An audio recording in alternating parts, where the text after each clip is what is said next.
Hello, কি অবস্থা সবার? আজকের ভিডিওতে শিখবো ফ্লাটার উইজেট কি জিনিস, কত ধরনের উইজেট ফ্লাটারে আছে এবং এগুলোর ব্যবহার কি কি। মূলত একটি ফ্লাটার অ্যাপে যত ধরনের কম্পোনেন্ট ব্যবহার করা হয় প্রত্যেকটা জিনিসকে এক একটা উইজেট বলে। যেমন এখানে আমরা দেখতে পারতেছি লগ ইন করার জন্য টেক্সট ফিল্ড আছে, বাটন আছে, অ্যাপ বার আছে। এই প্রত্যেকটা জিনিসই হলো ফ্লাটারের এক একটা উইজেট।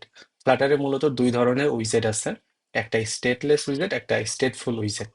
স্টেটলেস উইজেটটা হলো যেই উইজেটের স্টেটের কোনো পরিবর্তন হয় না, অর্থাৎ স্ক্রিনে যদি আমি একটা জিনিস ফিক্সড রাখি সেটাই অ্যাপে ফিক্সড থাকবে, এটার কোনো পরিবর্তন আসবে না।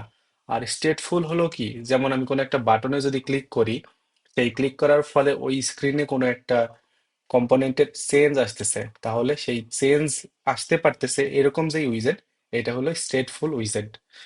আমরা যদি ফ্লাটারের অফিসিয়াল ডক সাইটে যাই দেখতে পারবো অনেক ধরনের উইজেট কিন্তু এখানে বিল্ট ইন দেয়া আছে ফ্লাটারে।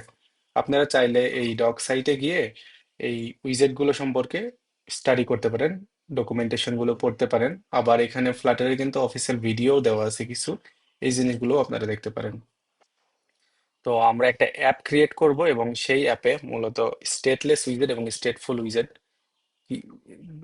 স্টেটলেস উইজেট এবং স্টেটফুল উইজেটের যে মেইন পার্থক্য আছে সেই জিনিসগুলো দেখব। আচ্ছা, আমি এইখানে কিছু boiler plate code already create করে রাখছি আপনাদের সুবিধার্থে। দেখতে পারতেছেন স্ক্রিনের ঠিক মাঝখানে লেখা আছে কি, this is the home screen. এই যে এই টেক্সটটা, এই অ্যাপের এই স্ক্রিনে কোনো ধরনের কোনো চেঞ্জ কিন্তু কখনোই আসবে না, এই টেক্সটটা ফিক্সড আছে। যার জন্য আমি এই স্ক্রিনটাকে কি করছি, স্টেটলেস উইজেট হিসেবে ইউজ করছি। বাট আপনি যদি এরকম চান যে কোনো একটা বাটন থাকবে যে বাটনে ক্লিক করলে এই টেক্সটের কালার চেঞ্জ হবে, যেমন আমি যদি সিম্পলি এই টেক্সটটাকে বাটন হিসেবে ইউজ করি,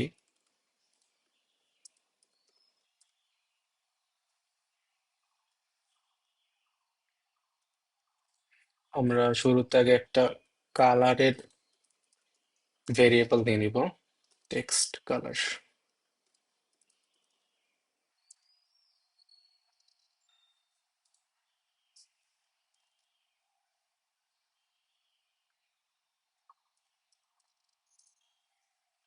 ইনিশিয়াল কালার আমরা রেড দিলাম এবং অন ট্যাপে দিব,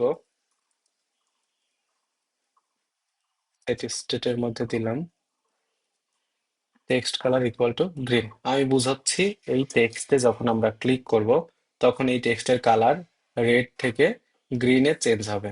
ওকে,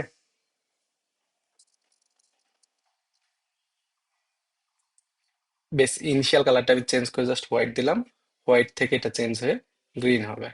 বাট দেখেন এই যে সেট স্টেট আমি ইউজ করতেছি মানে কি, যখন আমি ক্লিক করতেছি স্টেটের পরিবর্তন হচ্ছে, অর্থাৎ স্টেটটা আমি সেট করতেছি।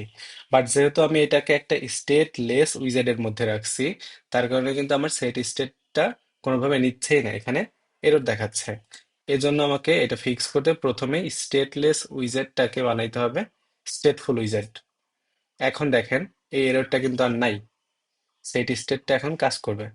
আমি যদি এটাকে নতুন করে রান করি, আচ্ছা, এখন তাহলে এই টেক্সটে যদি আমি ক্লিক করি,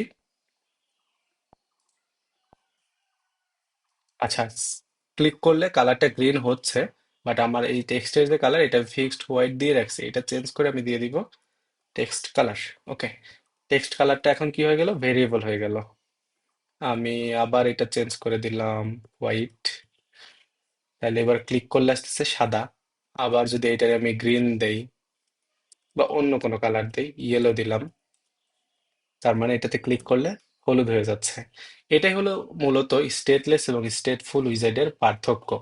একটা স্ক্রিনে কোনো কিছু ভেরিয়েবল দ্বারা চেঞ্জ হবে, সেটা তাহলে হবে স্টেটফুল উইজার্ড। আর কোনো কিছু চেঞ্জ যদি না হয়, ফিক্সড থাকে, তখন এটা হলো স্টেটলেস উইজার্ড। আমরা নর্মালি অ্যাপ বানাতে গিয়ে ম্যাক্সিমাম ক্ষেত্রেই স্টেটফুল উইজার্ডই ব্যবহার করতে হবে, স্টেটলেস উইজার্ডের তেমন কোনো ব্যবহার আসবে না।